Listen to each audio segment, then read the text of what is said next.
Hello and welcome to the Athletic Soccer Show. It is your post-game review for the second semi-final at this year's World Cup, where we've just seen France book their spot in back-to-back World Cup finals by beating Morocco 2-0, ending the Morocco fairy tale for this time round at least. My name is Jack Collins and I'll be your host. I'm joined once again by the wonderful Rich Amofa. Rich, how are you feeling? Hey Jack, yeah, really good, thank you, mate. How are you?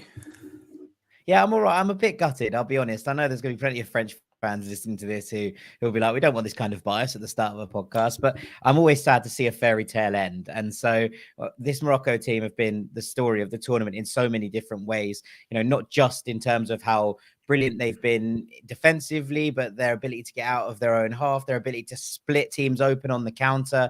And I think, Rich, the thing for me is this game, when Teo scored after 5 minutes, you're looking at it and going, oh no, is this all going to fall apart? This patchwork Morocco defense where so many players have been injured. Again, was originally in the starting lineup.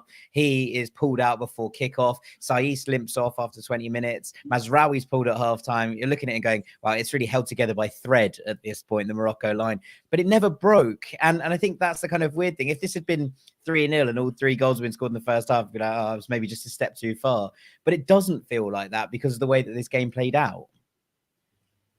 Yeah, that 25-minute spell, the 5 minutes just before the game when Aguerd was ruled out through injury, to then conceding within the first 5 minutes, to then losing Ruben Saiss in the 20th minute, you're thinking, this might be a very long evening for Morocco. But as you said, they're able to hold it together, whether it's through momentum, strength, will of mind, and that collective ambition to just make things happen. And obviously well done by the crowd as well. And as you say, they lost Mazraoui at half time, and you're thinking, gosh, again, just not going for them. But then all of a sudden, this surge, this wave of attacking play, and this wave of just ambition for Morocco, I mean, in the second half was just fantastic to see. And it looks sad as a step too far for them, and France's quality showed at key moments of the game. But the way Morocco just didn't bottle it and didn't just like, okay, we've lost our key players, so we're just going to just roll over and die. This performance was what we expected to see from Morocco all through. Never say die attitude. We're going to fight for every ball, but also that sprinkling of quality as well to create openings and create opportunities as well. So fair play to them. Of course, we had the expected result in the end, but Morocco did push them all the way, and it was great to see. Yeah, absolutely. I mean, I think what's interesting is it was 2 really impressive managerial performances, I thought, across the kind of board. And you look at this, and Morocco was set up tactically in a 5 at the back to begin with, which didn't quite go to plan, obviously. They then had to shift shape, partly because of game state and the fact that they were 1-0 down, but partly because I imagine they were looking at it and going, right, that isn't working. What can we do? And what we can do is go back to the way that we played in previous games, and then that did work. So it needs to be given some real credit. It was a bit of a tactical masterclass in that regard from Walid Regragui to make those changes and to pay off. But also, I thought from Didier Deschamps, because he made some changes. Now there has been some talk that these were forced upon him, but he changed Adrien Rabiot and obviously Upamecano for Konate and Fofana in the midfield. And you look at those kind of changes and you think, well, what are those changes supposed to do? Your left centre back and your left defensive midfielder brought in, I imagine, to free up Teo Hernandez to spring forward down that left-hand side, get up there in support of Mbappe, and within 5 minutes, he's put the ball in the back of the net by being in the right place at the right time. And you just go, hat off to Didier Deschamps for those decisions.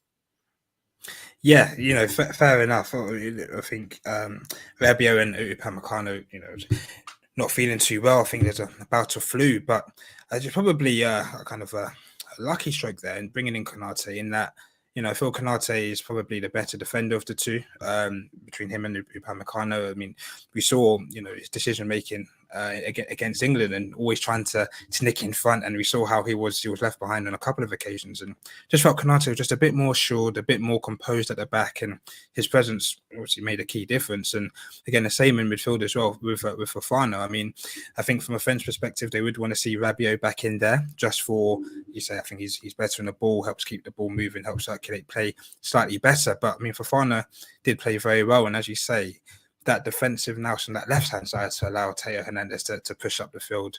They say worked well for them. And you say, within the first 5 minutes, he was able to get in the box on the end of a cross and give France the lead. So you turn around and say, look, it's worked for them, and whether it's something that they keep in the final will be interesting to see. But no, inspired from both managers, to be fair. As you say, even you mentioned Walid Regragui then, making his changes in the game and keeping Morocco in the game as well was, again, inspired from him as he's been throughout the whole tournament. So, yeah, it was a really good managerial display from both of them. And you say, when you're at that top level and, these decisions make a huge difference. And, ultimately it wasn't Morocco's day, but, still the managerial changes did help. Yeah, I think that's pretty much spot on. When you look at this, and I think Morocco will look at this and look back at both goals. And I'm not saying that they were lucky, because you make your own luck in the final third, but they've come off 2 ricochets that have fallen kindly for a France player. Now, obviously, you've got to be in those situations. You've got to be alert enough to them to make sure that you're in those positions. And also the fact that Kylian Mbappe gets a shot off on both accounts, I think is important, because it does mean that the ball is traveling in that kind of direction and the chances of you picking up scraps are higher.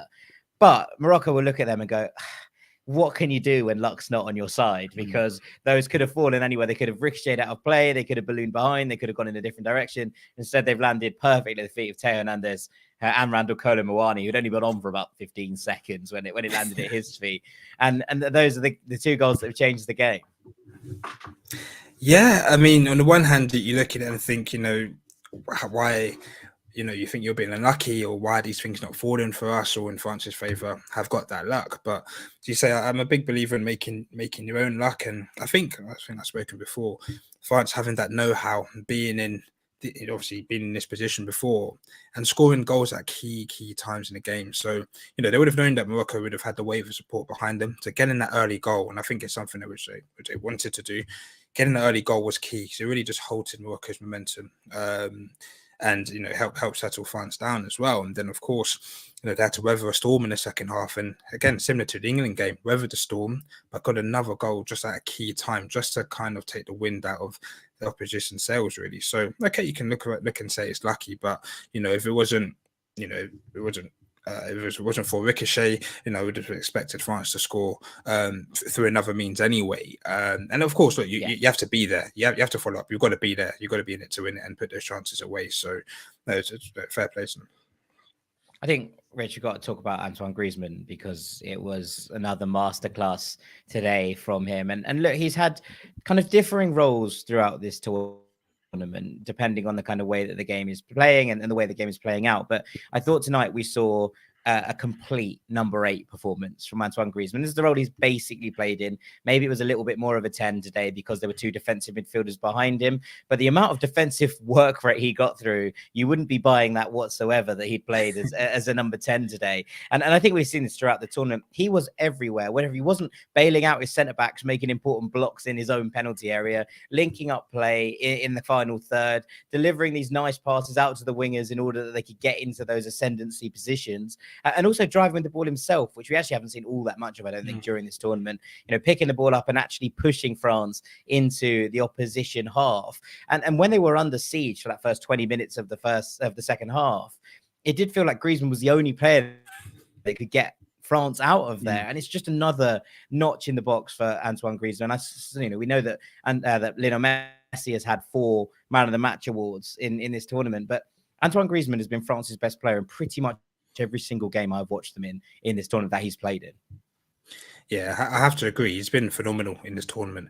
Definitely one of the best players, if not the best player. I mean, obviously everyone will say Messi, but when you look at what Griezmann has brought to the side, they say both on and off the ball, it's really been a clinic. And I remember talking just after the Poland game about Griezmann's qualities, not just on the ball, but off it as well. To say winning a tackle on the edge of his box or making an interception, and then within 5 to 10 seconds, he's at the other end, whether it's through a 1-2, he's popped the ball out wide, or he's getting beyond the front man or finding space in between the lines to then play through Mbappe or Giroud or someone like that. It's been a phenomenal display, and it was again the same today. As you mentioned, when France were under the cosh and they needed that kind of out ball, they were able to fair play. They were able to find him. When you do make the space for yourself, you have to be found, as we saw for the first goal when Varane found him as well. But in those moments of games, you need your key men to really step up. And, sometimes it's not all about throwing yourselves into challenges. It's not all about that kind of, die hard mentality. Sometimes it's just about having that moment of quality to read the game, whether it's for an interception or through a block. And then, as you say, alleviating pressure through whether driving over the ball with the space which Morocco vacated, or playing that right pass, as you say, whether it's to one of the wide men or to the front man. And yeah, the all-round performance has been fantastic. And as you say, throughout the tournament, he's been phenomenal. Yeah, agreed. There's a couple of comments here, so I read them out. Alex says "Allez le bleu," which is fair enough. You are in a back-to-back World Cup finals, Alex. I completely agree with you. But one from Justin, which made me laugh. He said, "France finally didn't concede a penalty." Well, France finally didn't concede as much as concede a penalty. This is obviously the first game in this World Cup where France have actually kept a clean sheet. Not a bad time to drop that one. Exactly. Not a bad time to be like, okay, cool. But I think that there will be hype, and we can move on to the next steps. I think for both of these teams, and we'll start with France naturally, with it being the World Cup final. Is that there were opportunities created today by Morocco. Maybe the final touch wasn't there. That little bit of quality lacking in the final third from Youssef En-Nesyri, who's obviously had that moment against Portugal, but didn't quite step up to the plate today. I thought, but if they can see those kind of opportunities to Argentina, there are going to be consequences, I'd imagine, and that will be a worry for Didier Deschamps. Yeah, I think we've seen in most of the games that they've played, you've been able to get at France, especially for all of Theo Hernandez's attacking qualities. We've seen a lot of teams target him defensively. We saw England did that, and Saka gave him the runaround. We saw it today as well. He was under the cosh for most of the game, especially in that period in the second half.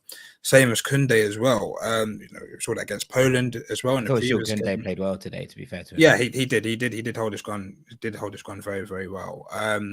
But as you say, we've seen France got at, in inverted commas. Teams have been able to create chances against them. And as you rightly say, maybe Morocco got into those positions well, but just lacked that quality when it really mattered. We've seen already in this tournament that Argentina are not messing around, especially the form that Messi's in, the form that Julian Alvarez is in. When they're going to get in those positions, and they will get a chance.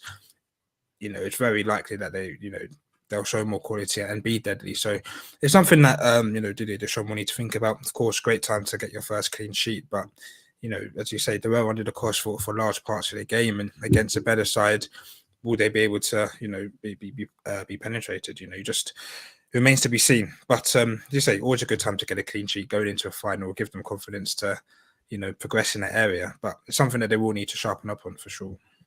Yeah, I think it's interesting because I still don't think we've seen the best of France, right? It still felt, I think, throughout this tournament that France have gears to go, and yet we've never really seen them shift into them. And the fact that they're winning these games without doing that is a massive credit to them. They deserve all the compliments in the world for that, because they're managing to see games out when they're not the better team at times. They're managing to score goals when they're under the cosh, to release those valves. They're managing to just to manage games, actually. It's probably the phrase best of all. France know exactly what they're doing. They have the nous, they have the know-how. And that's the major advantage I think they have over Argentina. The pressure is off. They are, world champions. And in some ways, being world champions and then getting to the final is kind of credit in itself. And so therefore, all the pressure kind of piles on to Argentina, especially with this Messi narrative. Obviously, France will look at that and think that's a major positive. And the fact that we've been able to just get through games, no matter how we've played, is another major positive going into the final for them. Sometimes you just have to do what you have to do. And I know it's as simple as it sounds really simplistic, but as you rightly say, again, they've just been able to manage games, get through games without being overly spectacular. But again, it's having that know-how. They've been here before. And as I said earlier, scoring goals at key parts of the games to just really change the game state has been really, really impressive. When they're on top, they score goals, and when they're under the cosh, they seem to weather the storm and then go and get another goal anyway. So, and of course, this is a side who they deserve credit. They've been rocked by numerous injuries. Pogba, Kante, Kimpembe, Benzema, Nkunku, Lucas Hernandez. Just to name, I think that's most of them. I think apart from Mike Maignan, but of course, a backup goalkeeper. But when you're looking at a side, as you say, not playing spectacular football, but they're doing just enough, and they're showing that they have that know-how to get through the game, score goals at key times, and be resolute when they are under pressure. And that's what you need to in tournaments. Sometimes you don't need to beat teams 3-4-0. It's just about getting the job done, and that's what they seem to be doing. Yeah, I think you're probably right. Let's move on to Morocco and that third, fourth place playoff. Now, Morocco have already made history, we know, by becoming the first African team to get to a semi-final of a men's World Cup. But equally, they will want to go on and finish this in style, I think. There's an element of they'll want to put the cherry on the top of what has been an incredible performance, an incredible run to this point. So how do you face a game like a third, fourth place playoff? Because it's a strange one, isn't it? You're obviously out of the World Cup in inverted commas, but you still have a game to play. And Croatia will be feeling exactly the same, I imagine. But you kind of look at it and go, what's at stake here? But to become the first CAF nation to podium place, if you will, I think it's probably enough of a kind of carrot on its own for this Morocco side. Yeah, exactly. They've come this far, and of course, they'll be really disappointed to go out at this stage. But they know that they've got the weight of their support behind them. They've had a great tournament. I just fear that it might be a step too far for them in that they have so many injuries now, and of course, they've given everything today, to then to try and rise up against a Croatia side who again have got their own narratives. I mean, of course, Luka Modric bowing out at the top level, for example, he's not going to want to go out on a defeat, and we know how well that they can control the game as well. So it'll be a really interesting contest, not just because of that, but of course, we've seen in these games that teams do make a lot of changes. So what are we expecting to see? Whether but saying that, I do think Morocco will play their strongest side, just because, as you say, the opportunity to podium at a World Cup, coming this far, I think they're going to want to go. I say not all the way in inverted commas, but really, to get that third place would just be absolutely huge for them, for African football as well. So yeah, I expect to see Croatia make a few changes, but I think Morocco will go full strength. Injuries aside, as much as they have. Yeah, exactly, and really go for it, as we've seen. I'll be ashamed if they didn't. Be ashamed if they made a lot of changes and lost that rhythm. So yeah, I'm really looking forward to it, just from that perspective. Whether they can get that third place, it'll be great to see. Yeah, I'm sure it will be a full-blooded encounter, and probably more entertaining than the 0-0 that they played out right at the start of this tournament. Those two teams, of course. Right, just a last point. We have a World Cup final, Argentina against France. Narratives galore. Obviously, the last time these two met in 2018, we saw that 4-3 play out, which was a hell of a game. Although I think it's been made out slightly better than it was, because Argentina scored that third one, obviously, in the dying seconds of the game. It was pretty done and dusted long before maybe it makes it sound on the scoreline alone. But what are you expecting from this final? Because it does on paper feel like a pretty sensational one. Yeah, it's mouthwatering, especially, of course, as a neutral, you want it to kind of have a similar feel to that 4-3. But I think we'll see a game where both teams will go for it, really. I think, as we've seen France, kind of score goals at key times, as I've said, and we've seen Argentina, who, have been resolute at the back, and saved the genius of Messi, and the resolute midfield as well. It'll be interesting to see if Argentina will set up as they did in the semi-final with the 4 central midfielders, because that helped them to really control the game. And if they want to do that against France, then they may have to set up in a similar manner. And then it's just about stopping, Griezmann. It's about stopping Mbappe. It's about whether Giroud can get the better of the 2 centre backs. It's whether Messi can really, the narratives, as you say, galore, can really galvanise his nation one last time and get his hand in that trophy. I mean, there's so many storylines here. It'll be such an interesting tactical battle, how both sides will set up. But really mouthwatering. As I say, I think both teams will go through it.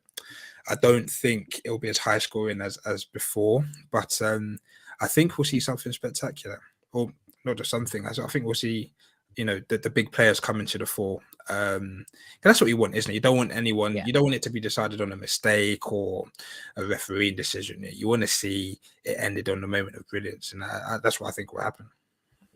Yeah, I mean, a lot of people touting it as Messi versus Mbappe. Personally, on the basis of this tournament, I'm billing it as Messi versus Griezmann, with Mbappe and Alvarez playing supporting Second roles. fiddle. Although I know, Yeah. no, I've said that we're going to get Mbappe a hat trick on Sunday, Yeah. so I don't know why I've just jinxed the game. Right, that's all we've got time for here on the Athletic Soccer Show. All that's left for me to do is say thank you to you all for tuning in as ever. Thank you so much to Mr. Rich Amofa. No, thanks for having me. It's been a great fun as always. It's always fun with the two of us, Rich. I've been Jack Collins. This has been the Athletic Soccer Show, and we will see you on Saturday.